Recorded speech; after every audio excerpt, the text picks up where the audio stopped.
If you're going to be someone that really, really, really has resonance with your life, you have to know why God put you on this planet. A purpose-driven life is a life that's fraught with, filled with such acuity and clarity as to why God created you. You know why, and you're chasing hard after it. And here we see that when Paul said to Barnabas, let's go back and visit the brothers in all the towns, verse 36 says, where we preach the word of God and see how they're doing. That speaks of purpose. Whenever you hear the word purpose, think of direction. Paul says, let's go back. We were there. We had great impact. Let's go back so we can add to what we've already begun and what we've done. Now, what was Paul's purpose? Paul was an apostle.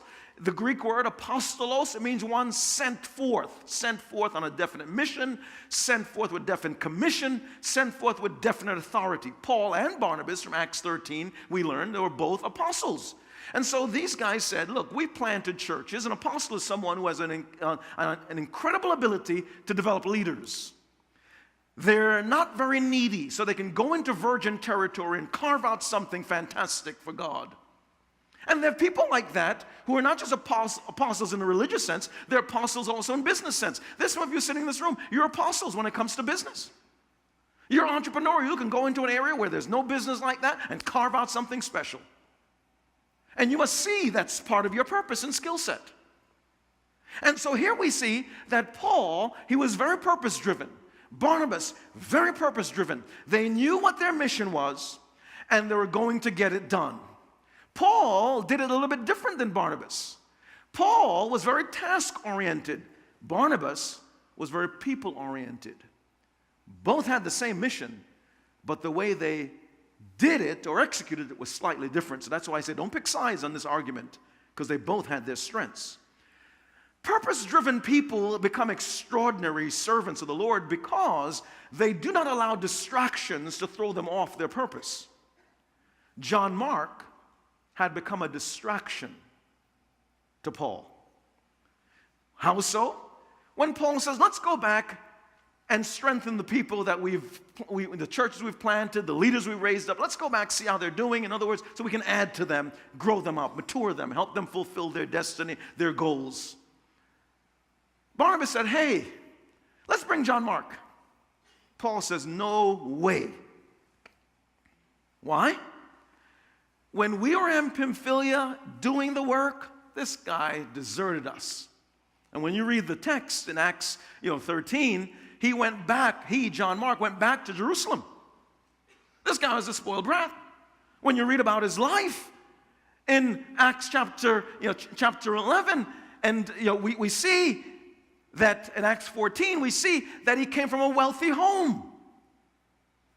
And so his mother Mary had servants. Rhoda was one of them. And so here we find this guy, he's living large in Jerusalem. And you're there in Pamphylia doing the work. What do you mean doing the work? Doing the work of God. Missions work. It's hard work. It's not, you're not in a 5-star hotel. You're roughing it. Needs are not being met. And then when you're looking around for help, you brought John Mark with you. He should have known, because he's someone also that should have been purpose-driven. His purpose was ministry. That's why he came along. But he was at a stage in his development that he really didn't understand the opportunity that was presented to him. He didn't realize he was working with one of the foremost leaders, if not the most significant Christian leader in that time, the Apostle Paul. Do you know what it's like to work with Paul? I mean, you would give your left arm to work with Paul.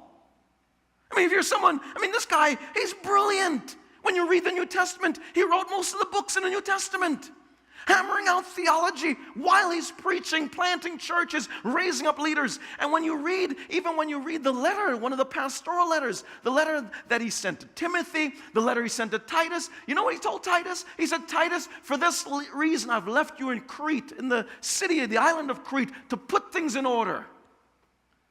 It didn't dawn on me after all these years of serving the Lord and seminary training, the full breadth of Crete, until 3 years ago, when my wife and I went on this tour of the walking in the footsteps of the Apostle Paul, we actually went to the island of Crete. It wasn't a small island. Back then it was like 60,000 people living on the island of Crete. You see, when you read the text, when Paul says to Timothy, just his spiritual son, or rather Titus, spiritual son, I left you in Crete, set things in order. You think they're like 10 people, 15 people, 60,000 people on the island. And Paul says, look, I'm too busy, I can't go take care of it. 60,000 people. You know how many people that is? I mean, Rockaway Township has less than 30,000. Double that. It's not even right there at the island of Crete. And Paul says, set it in order. I'm busy. And when you think about it, it's overwhelming. This guy was so purpose-driven. And sometimes when people have these big purposes, they don't have time to be distracted.